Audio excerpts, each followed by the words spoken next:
Hello my friends, and welcome back to the channel. Today we are going to be diving straight into fall paintings with this really fun worm perspective looking up through trees autumn tree painting. This is a really fun technique. I'm really excited to lead you through it. It is really not that difficult, so if you're a beginner or maybe just more inexperienced with watercolor, this is a great painting for you to try. I promise it is not as hard as it looks. We're going to get into it in just a second here. I do want to mention that this is a very similar project to the one in my book. It's called Perspective of the Worm. This is my book, Watercolor Wanderlust, and I have a similar tutorial in here of the looking up through trees, but this one is more of a summery evergreen tree vibe, and today we're going with autumn. But if you're looking for some extra tutorials, my book, again, Watercolor Wanderlust, is a great option for you. It is basically these painting tutorials in book form, so you can work through everything at your own pace. It is linked in the description of this video if you'd like to check it out. And as we get into the painting, if you'd like to leave a like on this video, leave a comment, subscribe to the channel, all of that is super helpful for me as I'm getting going a little bit more here on YouTube. So if you like these tutorials and you want to see more of them, just make sure you're supporting the channel and letting me know what you like and what you don't like, and I will adjust accordingly. And without further ado, we'll go ahead and get into the painting. So I'm going to quickly go over the materials that I'm using for this painting. You can use whatever you have at home, but I always get questions about what I use. Everything that I talk about will be in the description of this video and also linked either in the description or in my Amazon storefront. So you can find the stuff that I'm using if you're interested in checking it out. The sketchbook that I'm using is from Etchr. This is their watercolor mixed media sketchbook. I really love it. It's got really nice paper and it really blends nice, and it allows the colors to blend really nice and smoothly on the paper. So highly recommend this sketchbook. I've got it, my piece of paper here taped out, so I've got a little border around it. I just use masking tape from Blick, which is an art store. You can find masking tape at any art store or at the hardware store. Either of those will work. And then my watercolor set for today is the one that I helped design with Artistro. You can see my name there. This one is available on Amazon if you're looking to check it out. It's got really nice concentrated paints, really big pans of paints, and so this will last you a long time. And it's got a little mixing palette in the lid. And in here also are a couple brushes. I will just be using this one. It's labeled 12 here, and this is the only one I'll be using for this painting. And aside from your paints, paper, and brushes, all you'll need are some paper towels and a cup of water. Once you've got all your supplies and you've got your paper ready, we can go ahead and just get started with our first step. So what we're going to be doing is painting the background first. So as you can see in my reference painting, I've got a very light blue sky in the background, just makes a good background for the trees. So we just need to mix one color. I'm going to combine this phthalo blue and this ultramarine blue. So I'm putting a little bit of water in each, and then I'm just going to grab some of each and mix them together on my palette. This just gives you a nice bright sky blue here that I like to use. And then I'm going to add plenty of water to this as well. We want a very light background sky so that the color of the trees really pop. So I'm just adding plenty of water here. And you should get a color something like that. Okay, once you've got that, we can go back to our paper. So we will be using a wet on wet technique for this sky right now. So what we're going to do is put a generous layer of water onto our entire paper. This is where it's helpful to have your paper taped down or to be working on a watercolor block, because adding all of this water will cause your paper to warp a little bit. So having something that's holding it down will often help. Even so, your paper will still warp a little bit. That's just part of watercolor painting. So I'm moving my head around so I can see the light reflecting off of the paper. Making sure I'm not missing any spots, making sure everything is fully covered here. I just go back and forth until I'm happy with it. And then once we've got that, we're just gonna go straight into our blue color that we just mixed. And I'm just gonna put this down in some kind of scribbly, swirly, like circular brush strokes, random spots around the paper. No need to make any sort of shape. I'm just leaving some white spots around and then filling in some spots with blue. Drop in some little extra blue in certain spots as well. And then once you've done that, you can either blend with a damp brush, or if you've got a piece of paper that you can pick up, you can tilt it and swirl it in different directions. And this will help the water and the paint to blend really softly together on the paper. You can also tilt it in a certain direction if you want to take off some excess paint and water, and use a paper towel to just collect what gathers at the corner there. That'll help everything dry more evenly, take off the excess, and then you can just keep swirling. This is my favorite way to create a really soft, nice sky. So you can just keep tilting it in different directions until you're happy with how it looks. I don't want to lose all of those nice white spots there. I like those kind of cloud looking shapes. So once I'm happy with how it's blended together, I'll just leave it flat and we'll let it dry all the way before we move on. So as that first layer dries, we can start mixing the 4 colors that we'll need for the first layer on these autumn trees. So our first color is just going to be yellow. I'm going to use this cadmium yellow, which is kind of like a sunflower, sunshiny yellow. I'm just going to get some of that prepared on my palette here. And I'm going to add a little bit of water, but we do want pretty strong, vibrant colors for this painting, so not adding too much water. Don't want to water it down too much. You can always test on a scrap piece of paper to test the vibrancy. Maybe I'll add just a little bit more water to that. Okay, then we can mix together some burnt sienna and yellow. So this is going to make an orange color. So we've got burnt sienna here, which is kind of a rusty color. And then I can mix that in with some yellow. I am confident you guys can hear the cicada noises outside. I apologize for that. It is cicada season. So burnt sienna and yellow mixed together to create kind of a natural looking orange. There. Then let's make a green. So I'm going to mix together some sap green here. Grab some of that. And I'll add a little bit of ultramarine blue into that. And maybe a little bit of yellow too. You can just noodle with your colors until you're happy with them. They don't have to match mine exactly. Something like that. There you go. And last color is going to be brown. So I'm just going to mix together some burnt umber down here. And I'll probably mix a little bit of burnt sienna into that as well, and maybe a little bit of ultramarine blue. So burnt umber, a little ultramarine blue, and a little burnt sienna. Just to make kind of a rich brown color there. And again, just adding a little bit of water, not too much. And there's our fall palette. Hang on. There we go, focus. There's our fall palette there. I love these colors together. I think this will look really good. So once you've got your colors mixed, go back to your paper. So the process for painting these trees is kind of the same all the way around. You might add some variation here and there, but it's kind of a similar style. So I'm going to show you how to do this, but then you can kind of work your way around on your own. So over to our paper here. I'm going to use my brush here. And I like to start these trees with the lighter colors, so with the yellow or the orange. And we're going to start these up here towards the center. In the reference photo, you see that the center, the trees are meeting here. I like to leave a little bit more space so it looks like you're kind of standing in a clearing and looking up through the trees, and you can see a little bit more of the sky up there.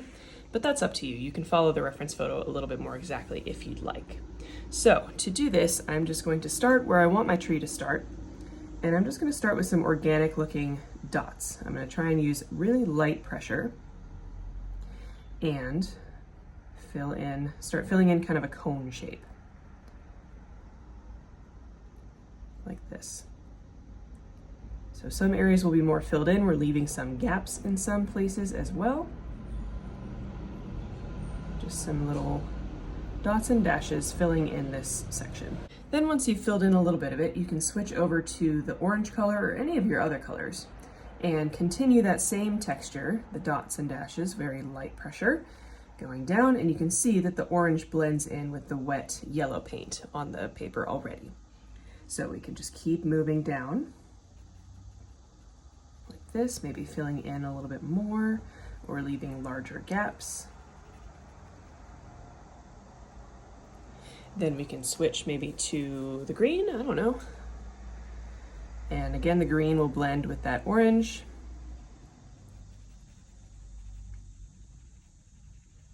Bring that all the way down here.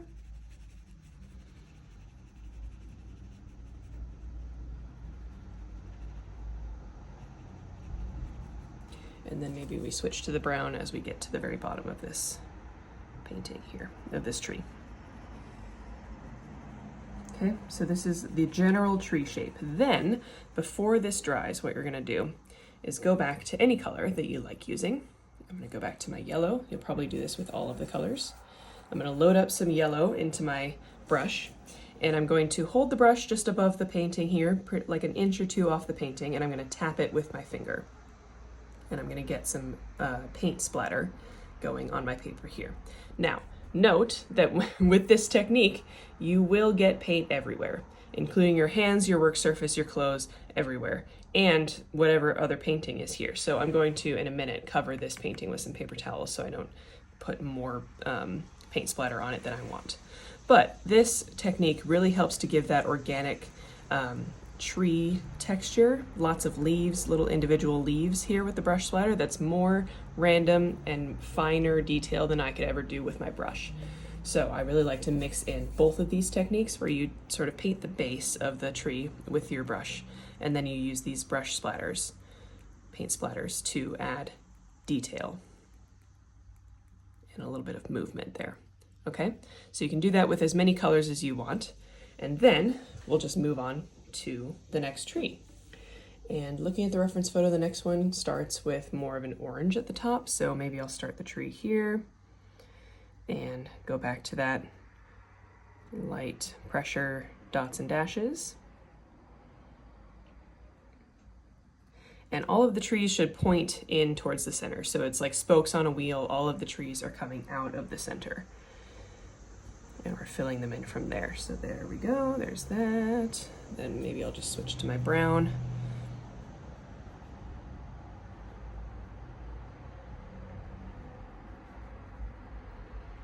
And then maybe we've got a lighter spot down here a little further down the tree, so I'll switch maybe to my yellow.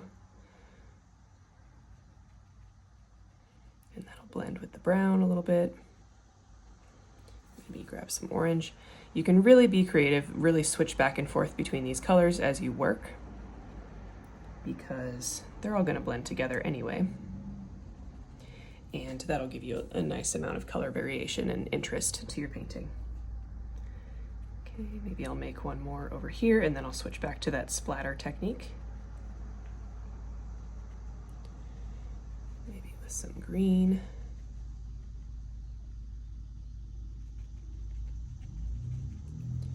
And some yellow.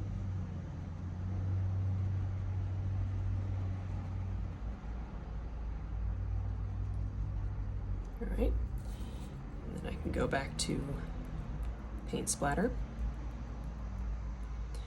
And I just hold my brush really close to the painting just so I can control this as much as possible. It will still go everywhere, but you can control it a little bit better by keeping it pretty close to the paper. Maybe I'll get some green here. And you can see as well, when the paint splatter lands in the wet paint, it spreads out, creates that really nice texture there too. Another thing to keep in mind as we work our way around the painting here is that you can and should leave some blank spots. So you can see I've left a little blank spot here, a little spot here, and I'm about to leave a large blank spot right here, and then start filling in my next tree here. We don't need to fill in the entire page with trees, and in fact, if you do, it might look a little bit overcrowded.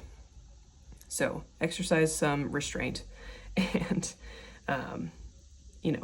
strategically leave some areas that are less filled in or that are blank. Even as you're working your way down the tree, you can leave some areas that are not as filled in, like here I've left a little gap. that will help later when we start to add the trunks and branches. That'll help us give some open space to work with. But other than that, we are just continuing to work our way down. If you ever need to mix more colors, you can. If you feel like you need to add a different color, like maybe more of a red or a lighter green or anything that you think the painting could use, feel free to just add that into your mixture, into the rotation.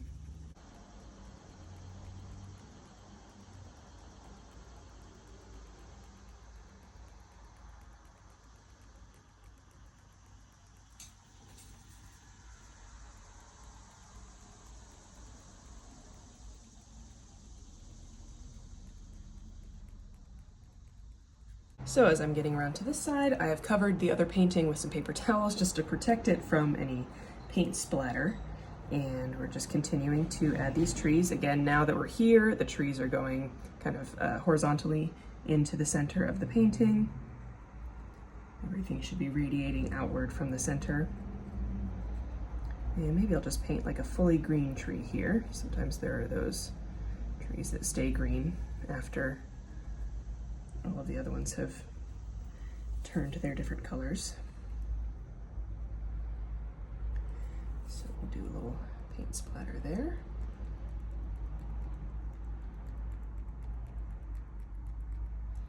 Maybe actually just around the outside of that tree we can add a little yellow, just for a little sparkle.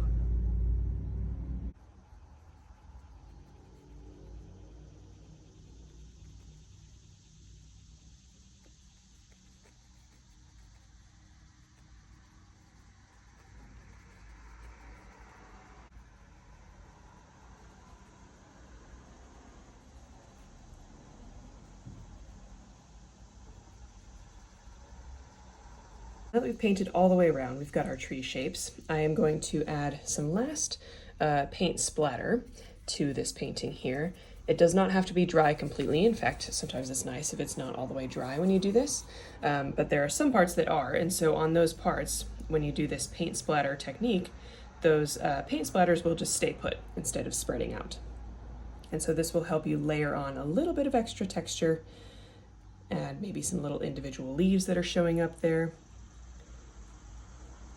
And that'll just help with the overall detail of the painting without having to actually paint in all of the detail. It's a little bit of a hack. So I did that with brown, then I'm gonna go back with orange and do the same thing. Paint splatter all the way around just over the trees. The paint splatter that ends up not on the trees, I am just going to say are leaves blowing in the wind. So I'm not being too careful about that. I'm just trying not to get it on my other painting here. Yellow won't show up quite as well because it's a light color on top of usually colors that are darker, but still good to do. And what color have I missed? Green. Do a little green.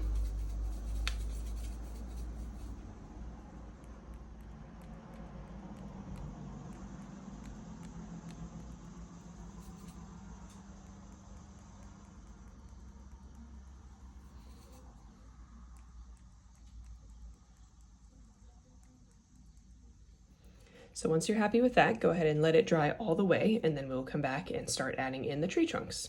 So for the tree trunks, we just need one color. I'm going to mix up a very dark brown. So I'm going to combine some burnt umber and a little ultramarine blue. And I'm going to add very little water to this mixture. It's going to be pretty dry. The combination of those two should give me a nice dark brown. Something like that. And when you're ready, go back to your paper. If you'd like to switch to a smaller brush at this point, you can. Sometimes it's nice to have a little bit more control. This brush has a nice tip on it so I can get some good detail, but if I want a little extra detail, what I like to do is take a little bit of the paint off. On these bigger brushes that hold a lot of paint, sometimes you can't really get fine lines if they're fully loaded with paint. So I'll take some of the paint off, and then I'll be able to create really nice fine lines on my paper. So that's a little hack for you if you want to use a bigger brush. So to add these tree trunks, the general principle is that they are really quite thick at the bottom. Because we're looking up, they are much thicker than they normally would be if we were painting a tree straight on, say. And so they really like angle out like this at the bottom, and then as they go up, they get very, very thin quickly. So it's more of a cone shape. Kind of noodle with that and you'll figure out how that works. And what I like to do as well is as we go up, I like to pick spots where I'm going to not paint the trunk. So spots where it's hidden behind foliage, I can kind of dot the brown paint on there just to show the trunk through some foliage there. And then I just pick some little spots to add branches up here, really thin, super light touch. Sometimes even like skipping the paper because you're painting so lightly. As you get down a little bit closer to the ground, you can add slightly thicker branches.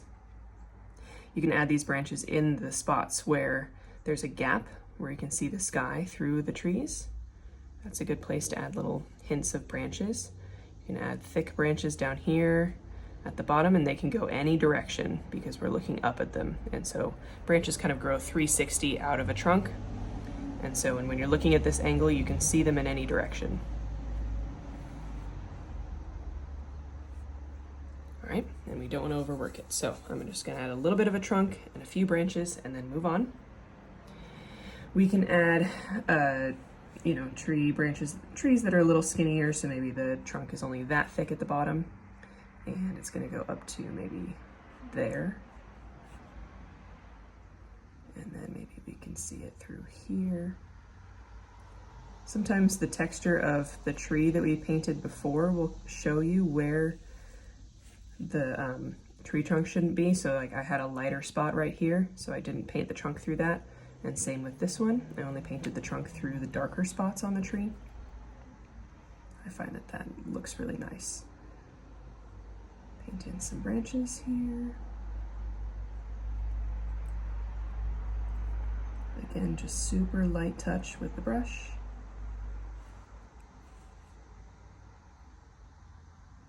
And you don't need to paint every branch. Just a few will be totally fine. Okay, moving on. Maybe I'll do one down here too. Sometimes you can see the whole tree trunk, the branch, all the branches are on the other side, or all the leaves are on the other side. So you can throw that in here every once in a while. Or maybe it's a tree with no branches that's in front of some other trees, I don't know. And kind of make this up as you go. And I'm not really following the reference photo exactly. I'm more looking at the trees that I have on my paper, the things that I've made already, and forming the tree trunks around what I've got, rather than trying to copy the reference photo exactly.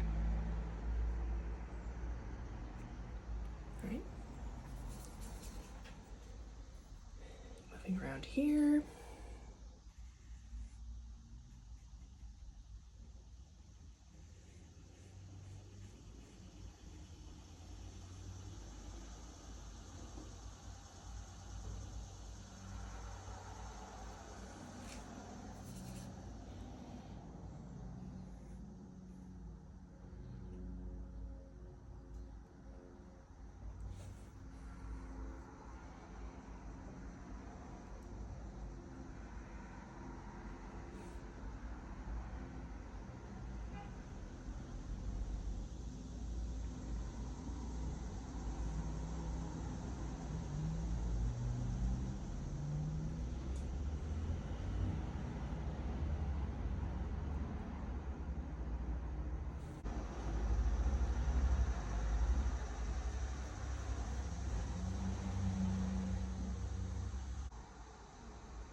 So we're getting down to our last couple of trees here. Made it almost all the way around. So I'm just going to keep doing what I've been doing.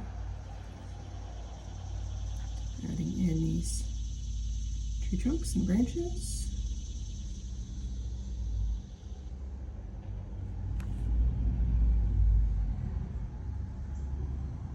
And then in any in-between areas that you think could use maybe an extra little tree, you can always add little skinny ones that just maybe account for a little bit more foliage, or maybe they're just leafless trees that are hanging out in here. You can always just add little extras. Or maybe it's just like a trunk that you can't see the rest of the tree.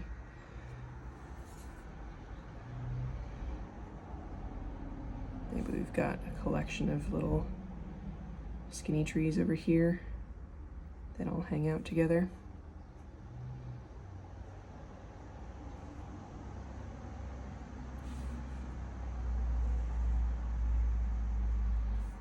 Sometimes just adding these little extra ones just helps bring everything together.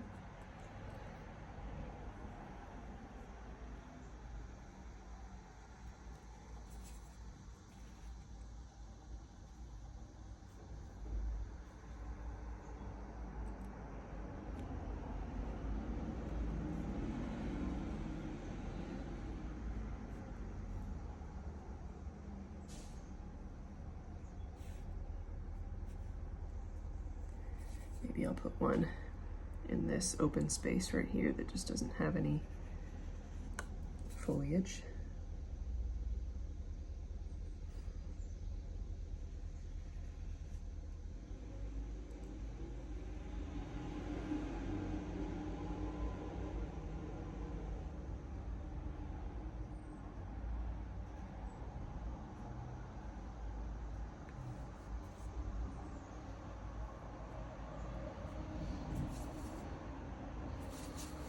This is your painting, so you can put as many or as few trees in here as you like.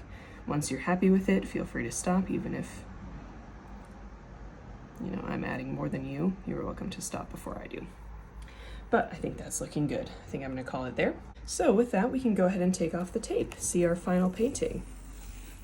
I hope you enjoyed this little tutorial today, getting everybody excited for fall. It's one of my favorite seasons, especially in the Midwest, where you can see trees with all these different colors like this. It's just so pretty. Remember, if your tape is peeling your paper at all, you can always heat it up with a hairdryer for a few seconds before you peel it. That usually helps to not tear the paper quite as much.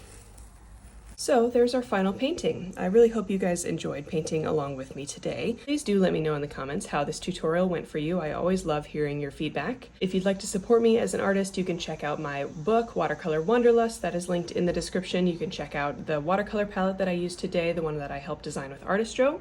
You can check out my Etsy store, my Patreon, my social medias, all of the stuff that you want to support me. You can find it in the description of this video. Thank you so much for watching, and I'll see you in the next one.